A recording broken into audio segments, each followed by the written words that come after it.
আসসালামু আলাইকুম। তো সবাই কেমন আছে কমেন্ট বক্সে জানাবেন। ঈদ মোবারক। তো আমার বাসার থেকে আজকে আমাকে খানা দিছিল চাউল, এ বাতা কাছে আর চিংড়ি মাছ দিছিল। চিংড়ি মাছ এত বেশি নাই, 4-5টা চিংড়ি মাছ দিছে। তো মোটামুটি ভালো লাগতেছে, খাইতেছি, আপনাদের সাথে শেয়ার করতেছি এই কারণে। আর একটা কথা বলবো, আজকে আমি স্বপ্নে দেখছিলাম। স্বপ্নের কথা সবাইকে বলা যায় না, তারপর আমি ভিডিও মাধ্যমে বলতেছি, সবাই ভালোভাবে জানাবেন। ভালো জানালে ভালো হয় স্বপ্নের ফলাফল। তো স্বপ্নে দেখছিলাম দেন আমাদের রাষ্ট্রপতিকে চেঞ্জ করি, রাষ্ট্রপতি বানাইতেছে ডক্টর ইউনূসকে।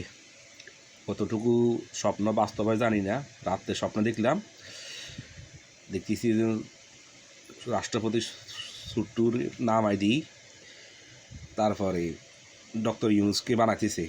তো আমি একটু চিন্তা করলাম, স্বপ্নের কথা যদি সত্যি হয়, ডক্টর ইউনূস তো বাংলাদেশে আছে, এখন তো বাংলাদেশে বাইরে যায় নাই।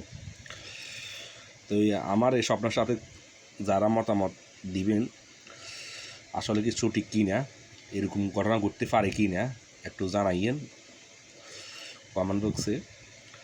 তো আমার কি জানি মনে হয় স্বপ্নের লগে বাস্তব হইতে পারে, রাষ্ট্রপতিরে চেঞ্জ করি অত ডক্টর ইউনূসের বসা দিব।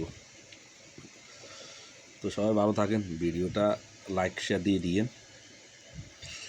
আর এটার আরও ভিতরে তাক্কস বলে, এটা টমেটো সসের মতন, টমেটোরে গ্রাইন্ডার মেশিনতে দিই, এটা বানায় তেল দিই।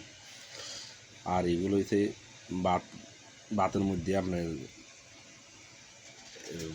মাই মশলা দিয়ে ভাত পাকায় আর কি, লাল ভাত। এগুলো খাইলে আবার ডায়াবেটিসের জন্য ক্ষতি হয় না।